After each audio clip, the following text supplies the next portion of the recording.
Sisters and brothers, I wish you peace. I am Robert Kite, a retired ordained minister in the United Church of Christ. Recently, the Church Council of the Hancock Congregational Church invited me to be your bridge pastor, starting in September and ending at the end of 2020. Well, you may wonder what a bridge pastor is and for. Well, you know what a pastor is. Judy Copeland is your settled pastor and teacher and friend. You might know what an interim minister is, somebody who comes to a church to help them through a change, a transition. Well, a bridge pastor is pretty much what the word says. I'm here to be a bridge in time between now, when your pastor, Judy, goes on leave, and when she's able to come back. And we hope and pray that that will be soon and she will be able to. But until then, the church goes on, the work of the church goes on, the caring for one another as brothers and sisters, and caring for the community. All these things go on. And so a bridge pastor comes to help keep things moving and going and active. So I will be your bridge pastor as we move through these months and through these high and holy days of Thanksgiving and Advent and Christmas Eve. And I thought I could introduce myself a little bit through this video. Well, for 40 years, I was a church pastor in 6 congregations of the United Church of Christ. 5 in Western Massachusetts, Wilbraham, Lenox, East Longmeadow, Dalton, and Hatfield. And then 1 toward the end in nearby Jaffrey Center. When I was moving into my 60s and thinking ahead to my place in the church, whether it would be in the pulpit or the pews, and my own retirement, I thought, well, I had one more church in me.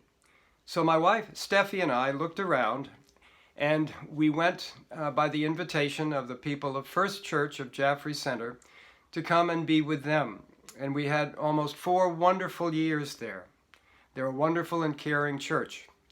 We also came to know the beauty of New Hampshire and the great people of the Granite State, and we wished we had moved here a lot sooner. Nothing wrong with Massachusetts, but there's something special about the life up here. Well, it came time for me to retire, thinking that another younger generation might take up the challenges that face churches now and the work of pastoral leadership. And since we were living in a parsonage in Jaffrey Center, at First Church, we had to relocate, so we thought, and I came up with the idea probably somewhere around February or March when it's really cold around here. Let's move to Florida, where we can warm up and Bob can thaw out. Well, we decided to do so, and in 2013, at the end, when I retired from First Church, we moved to Northeast Florida, just south of Jacksonville. And we did have fun in the sun there, and we made some good new friends. But after 5 years, actually 5.5 years, Steffi and I looked at each other and said, this has been a very nice 5-year vacation. Now it's time to pack up and go home. We are New Englanders, and once you put down your roots in New England, you know, both in your imagination and your memories and in your heart, it's home. So a little over a year ago, we moved back to New Hampshire. We live in a condo in Peterborough on Sand Hill Road, and we became members of the Dublin Community Church. We are active over there as much as we can and look forward to returning when my time with you as a bridge pastor is over. But I almost forgot to tell you that while we were in Florida, I did have 2 other church experiences that were really wonderful and kind of a surprise since I didn't think I'd be working there. The first was as a bridge pastor, again, for a new United Church of Christ congregation in Yulee, Florida, just north of Jacksonville. This lively church of some very wonderful, active people were the somewhat progressive or liberal alternative to the very conservative fundamentalist churches all around them. They were loud and proud to be United Church of Christ people. The other job was as the coordinator of older adult ministries at a very large membership Presbyterian church in Jacksonville Beach. Well, that's a little bit about me. I look forward to getting to know you in these months ahead as much as we can with all of this Zooming and social distancing. But there will be some ways, including the coffee hours on Sunday, that I'll get to know you and perhaps we can build a relationship. And if there's any way I can help you or the church, I'm here to do so. A bridge time is not an empty time. We are walking together across this bridge of time. And let's make the most of the opportunities that we will find there. Well, what can you expect? The Church Council has asked me to do 3 things. One is to prepare a video of a sermon and prayers and whatever else I might want to add or think up for every Sunday, similar to what Judy has been doing in spring and in summer. Now, I'm an old guy and I'm trying to learn new tricks about technology, so I cannot promise the quality of the video presentations that Judy did, which were really quite impressive, as well as her own sermons. She is a wonderful preacher and teacher, but I will do my best.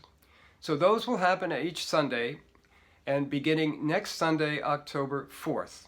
You'll probably receive them in the weekly newsletter that Amy Wilson will be sending out and has been in the past. The second thing is that I am available to you for pastoral care. If you have something you'd like to talk over, some questions, some kind of conversation that you're looking for, especially as we are not together and you may feel isolated. Well, the contact information for me will be given to you shortly. We hope to add it to the church directory. But if you go to robertrkite@gmail.com, you can reach me by email or call me at 603-933-1668. That's robertrkite@gmail.com and 933-1668. I will do the best that I can to be able to be a friend to you and to be able to help you through whatever challenge you are facing. The third thing is that I will be available should there be a death in the congregation or the community if someone wishes to reach out to the church. I'm available for an appropriately social distance cemetery or graveside service. I'm also available to the family or friends as they go through this period of grief and loss. So the work of the church, caring for one another and caring for others, will go on in this bridge time. Now, in closing, as my first official act as your bridge pastor, I ask you to join with me in this. Let us pray for Judy Copeland, who is your pastor, the one who has so often prayed for you and for others. Let us now return the power of prayer to her.